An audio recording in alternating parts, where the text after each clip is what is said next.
Assalamualaikum warahmatullahi wabarakatuh. Alhamdulillahirobbilalamin. Segala puji hanya bagi Allah Subhanahu wa Ta'ala yang telah menurunkan petunjuk dan cahaya kepada kita melalui Al-Quran dan Sunnah Rasulnya. Sholawat serta salam semoga senantiasa selalu tercurah limpahkan kepada junjungan alam Nabi besar Muhammad SAW, kepada keluarga, sahabat, dan seluruh pengikutnya hingga akhir zaman.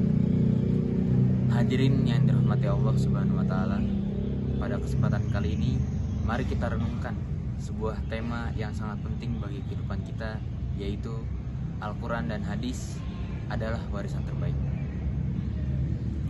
Saudaraku yang dimuliakan Allah Subhanahu wa Ta'ala, ketika seseorang meninggal dunia, biasanya kita mengingat harta yang ditinggalkan di rumah.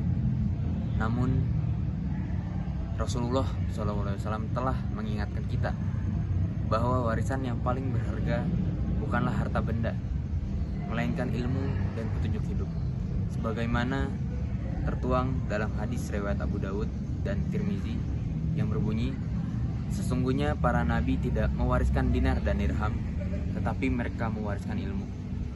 Barang siapa mengambilnya, maka ia telah mengambil bagian yang banyak. Hadis riwayat Abu Dawud dan Tirmizi.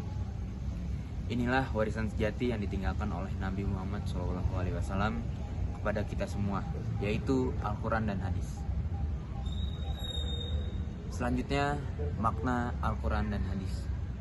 Al-Quran adalah kalam Allah Subhanahu wa Ta'ala, diturunkan kepada Nabi Muhammad SAW melalui malaikat Jibril sebagai pedoman bagi seluruh umat manusia. Di dalamnya terkandung petunjuk tentang akidah, akhlak, ibadah, hukum, dan seluruh aspek kehidupan. Sedangkan hadis adalah segala perkataan, perbuatan, dan ketetapan Rasulullah SAW. Hadis berfungsi menjelaskan isi dan maksud dari Al-Quran, serta memberikan contoh nyata bagaimana ajaran Allah itu diterapkan dalam kehidupan sehari-hari. Dengan kata lain, Al-Quran adalah pedoman dan hadis adalah penjelasnya. Saudaraku, harta dunia bisa habis, ilmu dunia bisa terlupakan, tapi Al-Quran dan hadis akan selalu hidup dalam hati orang yang mempelajarinya. Jika seseorang meninggalkan Al-Quran dan hadis sebagai warisan, misalnya dengan mengajarkan anak-anak mereka membaca Al-Quran, menanamkan cinta kepada sunnah, atau menulis ilmu yang bermanfaat, maka pahala itu akan terus mengalir walaupun ia telah tiada.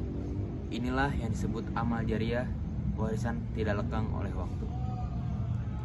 Allah Subhanahu wa Ta'ala berfirman dalam surat Al-Isra ayat 9, sesungguhnya Al-Quran ini memberi petunjuk kepada jalan yang paling lurus. Artinya, siapapun yang menjadikan Al-Quran dan hadis sebagai pedoman hidupnya, niscaya akan ditunjukkan Allah jalan kebenaran dan keselamatan. Selanjutnya, cara menjadikan Al-Quran dan hadis sebagai warisan. Hadirin yang dirahmati Allah, lalu bagaimana kita bisa mewariskan Al-Quran dan hadis kepada generasi berikutnya? Ada beberapa cara yang bisa kita lakukan. Sini saya akan menunjukkan 4 cara. Yang pertama yaitu membaca dan menghafalkannya dengan istiqomah. Mulailah dengan membaca setiap hari, walaupun hanya 1 halaman. Usahakan menyempatkan waktu untuk membaca Al-Quran. Lalu yang kedua, memahami maknanya. Kalau kita hanya membaca tetapi tidak paham apa arti dari bacaan kita, itu sama saja kita tidak mempelajarinya. Jadi jangan hanya membaca tanpa mengerti, tapi pelajari tafsir dan maknanya. Lalu yang ketiga, mengamalkannya dalam kehidupan sehari-hari. Jadikan akhlak Rasulullah sebagai teladan hidup. Jadi kita harus selalu mengamalkan Al-Quran dan hadis kepada kehidupan kita sehari-hari. Lalu yang keempat yaitu mengajarkannya kepada orang lain, karena ilmu yang diajarkan akan menjadi pahala yang tidak terputus. Ketika seseorang berpegang teguh pada 2 warisan ini, maka kehidupan akan selalu diberkahi. Hatinya menjadi tenang dan penuh cahaya, akhlaknya mulia, keluarganya tentram dan harmonis, lalu masyarakatnya damai dan saling menghargai. Inilah bukti bahwa Al-Quran dan hadis bukan hanya bacaan, tapi sumber kehidupan yang menumbuhkan kebaikan dalam diri dan lingkungan diri kita. Hadirin yang berbahagia, mari kita renungkan sabda Rasulullah SAW yang diriwayatkan oleh Imam Malik, yaitu, aku tinggalkan kepada kalian dua perkara. Selama kalian berpegang teguh kepada keduanya, kalian tidak akan tersesat selamanya, yaitu kitabullah dan sunnah Rasul. Maka jika kita ingin meninggalkan warisan terbaik kepada anak-anak kita, jangan hanya tinggalkan harta, tapi tinggalkan Al-Quran dan hadis sebagai warisan terbaik yang akan kita kasih kepada mereka. Itulah warisan sejati yang akan menyelamatkan mereka di dunia dan akhirat. Semoga Allah menjadikan kita hamba-hamba yang mencintai, memahami, dan mengamalkan Al-Quran serta hadis, dan semoga kita mampu menjadi penerus yang menjaga warisan Rasulullah SAW dengan sebaik-baiknya.